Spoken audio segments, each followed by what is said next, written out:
Hi guys, so today I want to talk about the Bobiverse series by Dennis E. Taylor, and I've been looking for an excuse to do this for a while, and now with the fifth book just having been released, I thought this was the perfect opportunity to do a reread of book 1 to 4 and do a full reflection of everything that happened so far and, looking ahead towards what book 5 may be. So for this video, I did a reread of books 1 to 4. And there will be some spoilers for these 4 books in the series, as I don't think I will be able to, fully let you know my thoughts on these books without having some spoilers in there. There will, however, not be any spoilers or information about the 5th book, Not Till We Are Lost. As I haven't read the book yet, so I was on purpose waiting with starting to read the 5th book in the series because I wanted to do this review and full reflection of the whole series. I wanted to, also be up to date again with what happened from book 1 to 4 before starting the 5th book. And I was actually patiently waiting until now to get started on the 5th book, which is what I will do for next week. So for next week, I'm going to read book number 5 in the series, Not Till We Are Lost, and I'm going to do a full review of the 5th book in the installation. So also I have to let you know, as you may already guess from my excitement, I'm a huge fan of the Bobiverse series. It's probably one of my favorite series at the moment.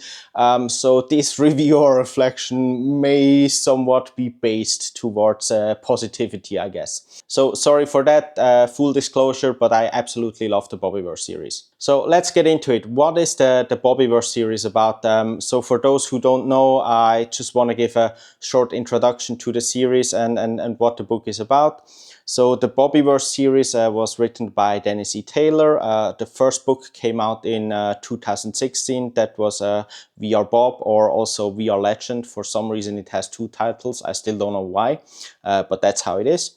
And I immediately got into the book and I loved it. And since then, every few years there was a new one released and I loved each and every one of them. Now, why is it called the Bobiverse series? Maybe the best way to start explaining the plot or the synopsis of this series. It's called the Bobiverse series because it's basically a universe that is built on this one individual, Bob Johansson. And at the beginning of the first book, Bob Johansson is a successful software engineer. He had his own company, his own startup that he just sold for a lot of money and has now all this time on his hands and all this money and doesn't really know what to do with it. And part of this money he puts towards a company that promises, in the unlikely case of his sudden death, they will kind of freeze his body, they will freeze his brain and then wait until technology catches up so that he could be revived in some sort of way. It's just something he does and he doesn't think too much about it. Funny thing though is not short after that, like basically as soon as he walks out of that clinic and signs the contract, he gets hit by a car and dies in that car crash. So Bob then wakes up as what is called in the series a replicant, and he wakes up, I think it's around 100 years later, I could be wrong here though.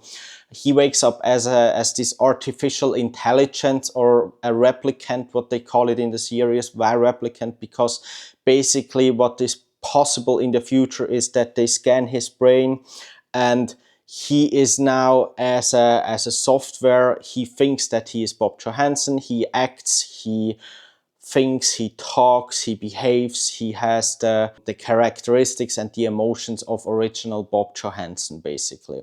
But he has no body anymore and he can only interact through software, through mechanical hardware and these kind of technologies. He then discovers that in the future the United States doesn't exist anymore and he is now property of the successor of the United States, which is Faith, it is called. And Faith is very much a religious state now.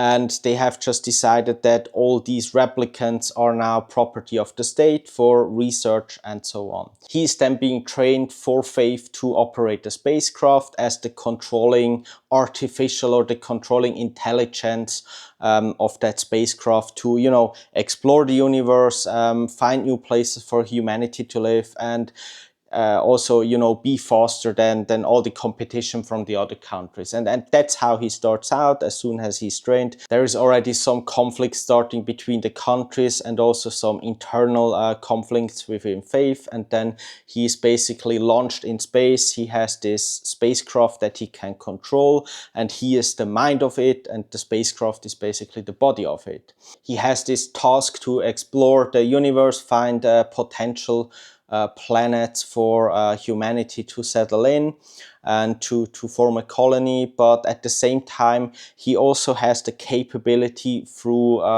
what we would say are like 3D printers, but those 3D printers can print basically any kind of material. So he has the possibility to self-replicate. So he has the possibility with these printers to create another spacecraft, to copy his mind and place that copy of the mind into the new computer of the new spacecraft, basically.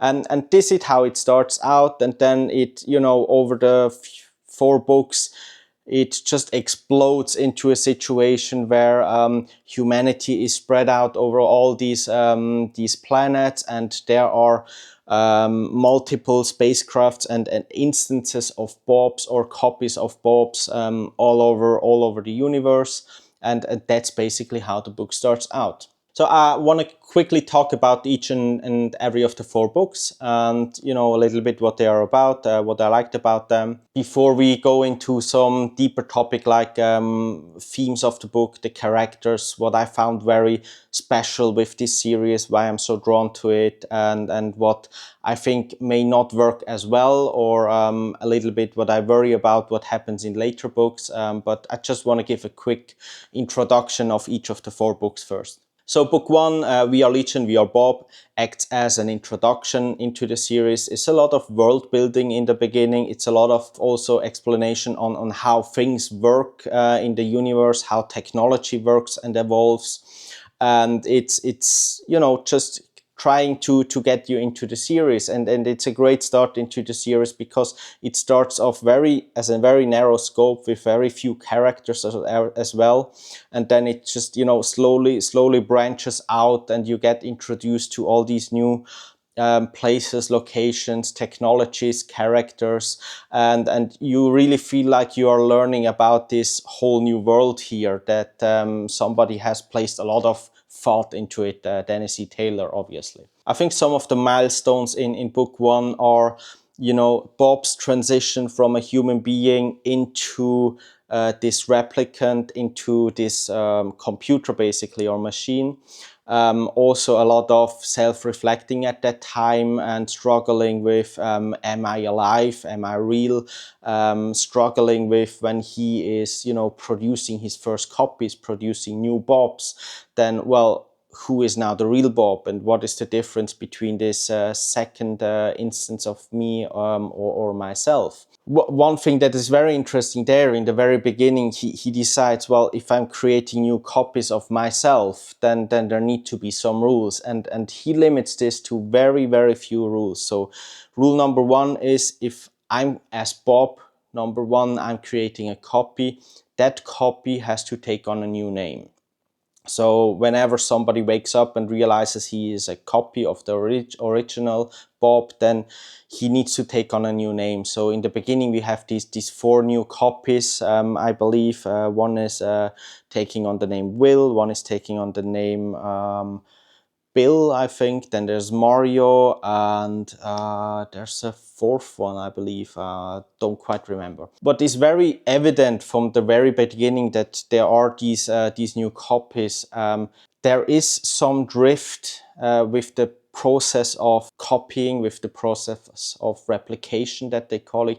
There is some drift in personality, which is very interesting. And at that beginning in the first book, this is very subtle. So there is some personality shifts between those first few Bobs, but they still have the same, I would say, deeper value system. They still have the same way of talking. They still have the same way of humor, and they're still very close to each other. And as the series then progresses, that kind of personality drift grows more and more, and that's where then the characters and the individual Bobs also have more of an individual personality, and they differ more from each other, this is just amazing and astonishing to follow that kind of character development that happens there. Some of the other milestones in book number 1 is then Bob realizing that if he's just a computer, there's a high likelihood of him going insane, because he does not have any reality. He cannot walk, he cannot see things, he cannot go out and stuff like that. So very early on he decides in order to stay sane, he needs to create a virtual reality. And what he does is he, kind of creates, could be a library, could be a commando center, it can be any place. He creates this virtual reality where he has also this avatar of himself that looks like original Bob. He can walk around, he can interact with screens, he can interact with other Bobs later on through video calls, and later on also visiting each other's virtual realities. So that's a very important step in his kind of development and his kind of feeling okay-ish with just being a computer now, basically. Also interesting in the first book, I guess, it's the first time where we have this kind of exploration. So he gets to a new system, Epsilon Eridani. He there has to fight the Brazilian drone, which also launched and is not really interested in having any kind of friendly cooperation or relationship. So there's this first fight that Bob has to prove himself against another space probe, another spacecraft, which is the Brazilian Empire spacecraft. The next thing probably is the discovery of the first intelligent life apart from human beings. So Bob later on arrives at a planet where he finds this intelligent species that, if you compare it to where we are right now, they would be kind of in the Stone Ages. They are fire users, but they have not really developed any other technologies like using tools or domesticating livestock, these kind of things. And he then starts interacting with that intelligent life form, which they call the paths. Yeah, I think that kind of sums up book number 1. There's a lot of world building, exploration, discovery, and just learning about how things work in Dennis E. Taylor's world and mind. For me, this was an amazing entry into a new universe, into a new world of books, into this new series, and I was so happy when I realized that there will be additional books coming out. So for me, that was a great entry, and I just couldn't wait to get my hands on more of these books. The second book, For We Are Many, then builds on top of the first entry in the series, and it just starts branching out. There's more and more Bobs. There is more and more discovery of planets that may be a potential for human life. And there is a plan being built on Earth on how to get humanity away from Earth, because what happened when Bob initially left the Earth, the kind of conflict that happened on Earth developed in a full-blown nuclear war, and the Earth basically now is not livable anymore, and there's only very few people, I think like 15 million left on Earth. And one Bob, which is Will, or Riker as he is called in the first few books, he is traveling back to Earth and kind of organizing this effort to get humans out away from Earth and get them settled into new planets. So that's one of the main topics of book number 2, to get humanity saved, to get them spread out onto different star systems and different planets, to build up the colonies there, interact with local new wildlife, building up all the kind of infrastructure and resources that you need on these new planets for humans to live. At the same time, there's also a little civil war almost going on Earth. There's this one group, Vehement, who is trying to sabotage things. They are trying to kill people. They are trying to get damage the Bobs, to kill the Bobs, but also to really attack everybody because they think that, well, humanity has had its chance and they kind of messed it up, so they should not be able to be alive anymore and to continue on. That's one of the subplots, is then basically the Bobiverse fighting against this vehement group that is trying to sabotage everything. And that's one thing that the Bobiverse books are doing very well. They have multiple, like, I don't even want to call them subplots, because they have multiple main plots that are happening at the same time.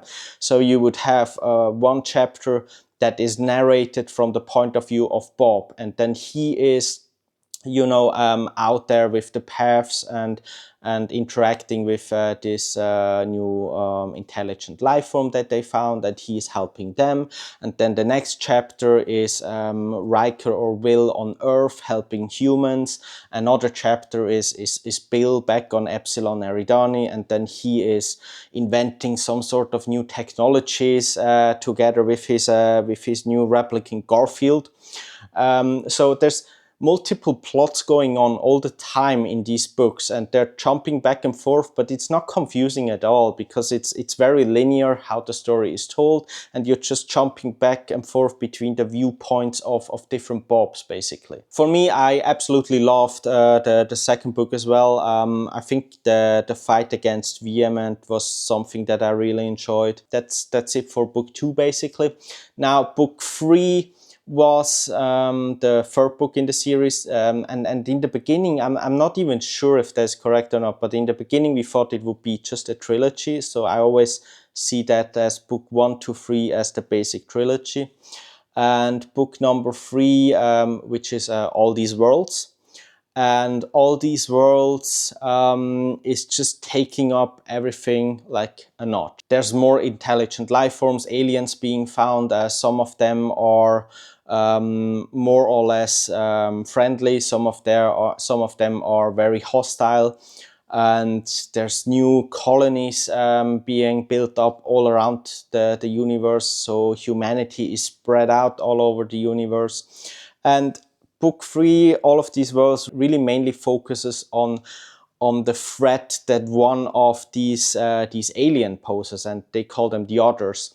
So the Others are basically just going from system to system and, you know, just destroying everything in their path, including intelligent life forms that just, you know, care about themselves and feeding themselves off the planets, the resources, but also the people or the life forms that they find there. One other life form is threatened. The Bobs are trying to save them. They're not able to save them, and then the Others start realizing, hey, that the Bobs and humanity actually is a real threat to us, and then this starts to turn into a full blown out war between the Bobiverse, humanity, and the Others.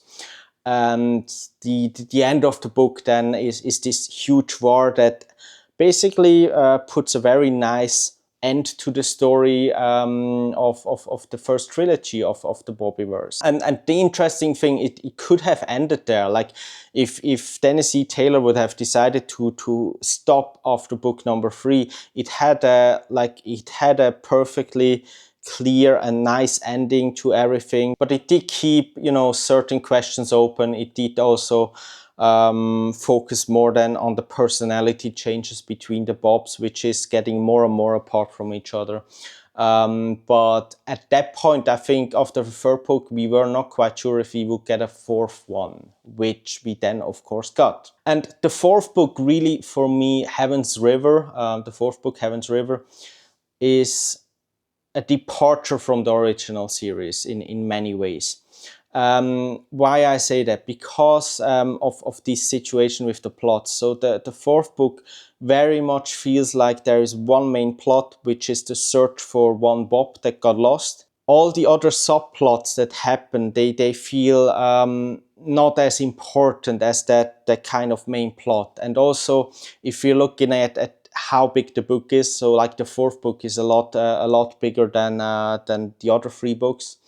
And it's also, if you look at the amount of pages that are spent on this main plot, then it's probably, I would say, almost 80 to 90% that is spent on that plot, and only a very small amount is spent on these subplots. Whereas the other books, it would be more spread out over all the different Bobs in the universe, but here it's main focus rescue mission of Bender, basically. On the very first read that I did for Heaven's River, I felt a little bit disappointed by that, because it was just a new formula. It didn't feel very similar to the other books, and I was always, really enjoying hearing in from all the different Bobs what was going on in their planet, in their system, in their universe.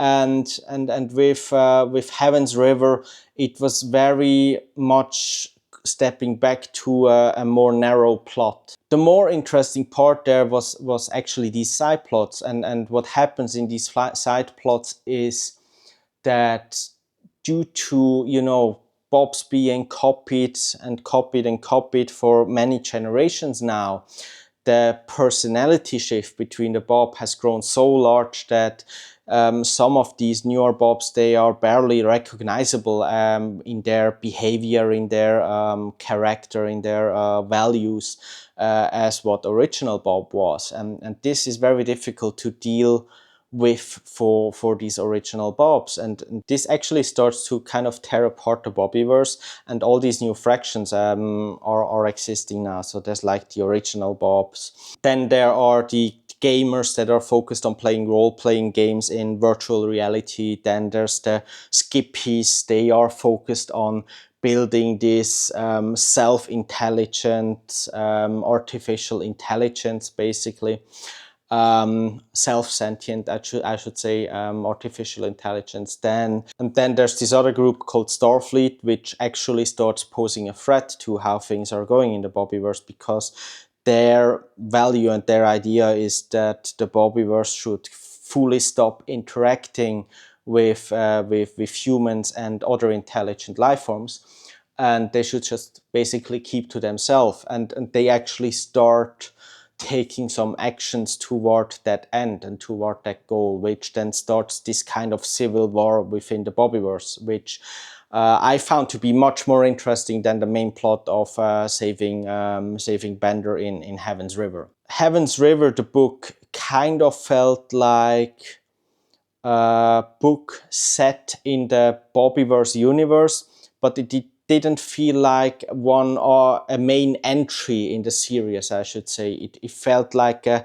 supplementary story, a supplementary book that just happens to take place in the same universe, basically. Now, just quickly to touch on book 5, Not Till We Are Lost. As I mentioned, I haven't even read the plot. I don't know anything about book 5, but my hopes a little bit for book 5 are that Dennis E. Taylor is going back to the roots, basically back to the origins, and that it's not one main plot that he's focusing on, but there's a lot of plots that he's jumping back and forth between the individual Bobs. However, the name Not Till We Are Lost does kind of indicate to me probably that, there is this strong divide between the different Bob groups at the end of book 4. And I do feel that we are going into a bigger civil war within the Bobiverse, if I had to take a guess on what book 5 is about. So we'll see. I hope it's more diverse again than book 4 was.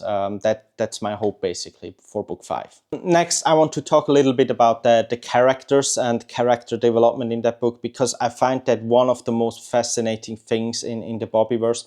So at the beginning, when you just get to know Bob, then you would probably find it very hard to imagine that within a few books there will be tens or 20 or 30 of Bobs that Taylor is talking about, and each of these Bobs has a very unique identity and a very unique character that they're very much recognizable, but at the same time they still feel like they are rooted from the same human being and from the same person. And I found that kind of character development that Tennessee Taylor was able to do here absolutely astonishing. You have these small differences between Bobs, but then they share a laugh about a reference to some, I don't know, some Star Wars movie or something, and then they realize all again, oh, we are in the end all the same, and that's very much interesting, and they do have their own kind of strength and weaknesses, and they have their own kind of ambitions. So some are more technology focused, some are more on exploring, some are more, trying to interact with either humans or even with other life forms, basically. But in the end, they are all Bob. They still feel like they are rooted from the same person, but you never feel like when you're reading, for example, you're reading a chapter about Howard, or you're reading a chapter about Oliver, or you're reading a chapter about, I don't know, Thor. You never feel that they are not distinctive enough from each other that they would be their own character or personality in the book. So that's probably one of the things that I think in this whole series was done absolutely amazing, and I wouldn't know anywhere else where this has been done so far. And it's also, I would say, most of the interactions are between different Bobs in these books. Later on, there's some more characters introduced. So there's some characters, some humans are introduced that Bobs have to deal with. There are some characters from other aliens introduced that they have to talk, communicate with. Then there are also some other replicants introduced, although this is very much limited. But still, the main interactions usually happens between different instances of Bob. Next, I want to talk a little bit about themes and concept. So what's obviously also very amazing in this book is the kind of depth that Dennis E. Taylor is going into with technology and explaining everything. So he is never like, okay, we have this new technology and it just works.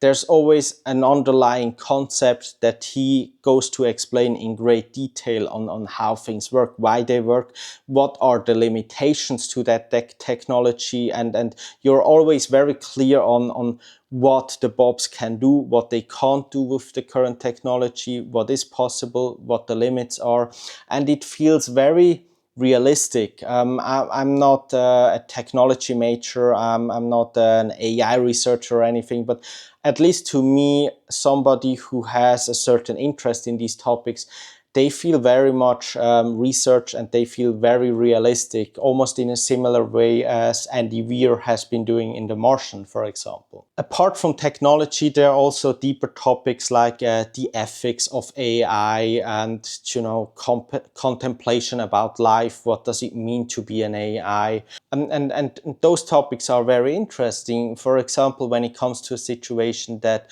one of the Bobs has to go to war, and he is potentially dying in that war, but then there's a backup that he has, and he can be rebuilt from that backup. Well, but then it's not the same instance of him again, and the Bobs are kind of always struggling with their own identity and with what life means for them, and what it is, and what it means to be a replicant, and what it means to be a copy of another replicant, basically. And this goes into very deep and interesting struggles and conversation between Bobs, and also struggle within themselves on what life is for them now after the death of the original Bob Johansson. To talk a little bit about the writing style of the book, I absolutely love Dennis E. Taylor's writing, because it feels, he explains these complex concepts very simple, There's a lot of dialogue. I enjoy books with a lot of dialogue because it pushes the narrative, it pushes the plot very fast. So it's quite fast-paced books, I would say. And what I also enjoy, he has this way of making sure that you know when a situation is serious and what is at stake, while at the same time still being able to throw in one or the other humorful references, but you still don't feel that it's out of place. So those books are serious, but they are also very funny at the same time, and it just works perfectly. I don't know why, but it works absolutely amazingly for me, at least. Yeah, if I had to go a little bit, talk about critiques or weaknesses of the books, I think there's only really two things I could mention for me. So number one would be some of the bobs that do not have that much importance to the plot, they feel a little bit underdeveloped. So some of these bobs that just get mentioned a few times, they don't really get any character development, and you do feel some of these, except for the name, are very similar. However, I do feel that that is very similar with characters from other books that just are not that important to the plot. But there are situations where you might feel, oh, well, which Bob again was that? Oh, wasn't he this one? No, he was that one. So it can every now and then lead to a little bit of confusion. I always thought a family tree of the Bobs would be great, but realizing, and I did look it up, I know there are some online, some of the family trees, but it's just such a huge family tree now, and we are not even sure from everybody, who is being copied from which Bob. So I don't think that's 100% clear anymore at the end, but that would probably be helpful. The other thing that, and I've mentioned it before a little bit, so that's Heaven's River for me. Especially after this reread that I did for the video and the review today, I'm much more into Heaven's River now than I was with the first read I did. So for what I can say is books number 1 to 3 I've read multiple times. Heaven's River I've only read 2 times. So one time when it came out, and then the second time now. And I did enjoy it a lot more the second time around, but I still feel that there was too much focus being placed on one individual plot rather than spreading it out as the original formula of the books was. So that's really the only critiques I have about these books. One other thing I would love to mention is if you do read these books, or if you have read these books and are not aware of the Audible version narrated by Ray Porter, you are missing out big time. Ray Porter's narration of these books and the different Bobs is absolutely amazing. So if you've read the books and want to, go a little bit more into the story and try to get to know these characters a little bit better, I would absolutely recommend you to listen to the Audible audiobooks by Ray Porter. So to summarize a little bit my feelings, probably, so the Bobiverse book 1 to 3 are some of my absolute favorite books of all time. Book 4 is still, I love that book, but it's probably a little bit lower placed in ranking than book 1, 2, 3. But all in all, the Bobiverse series is exactly what I love, is exactly what draws me in. It's sci-fi, it's technology, it's a lot of also philosophic themes, it's interactions between people and conflicts, and there's just everything in these books, and it's done so well, it's done so great, and I'm just a huge fan of it. I'm sorry.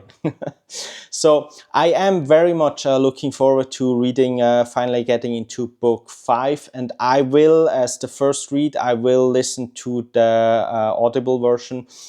because I just want to hear that being voiced out. I'm not even sure if the book is available yet, or if only the Audible version is available so far, but I'm going to listen to the audiobook first, and I'm going to give you a full review of the fifth book, Not Till We Are Lost, next week.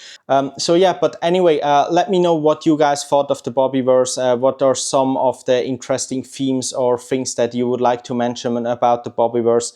Are there any, weaknesses that I may have jumped over, or is there anything else that you would like to mention about the Bobiverse series? What kind of draws you into this very unusual and unique series of books? Also, what is your opinion of book 5? If you have read it already, please no spoilers, because I do read every comment, so please comment below. And yeah, thank you so much for staying with me. Please do give this video a like, subscribe to the channel to find out what I think about book 5 in the series, and see you next week. Bye guys.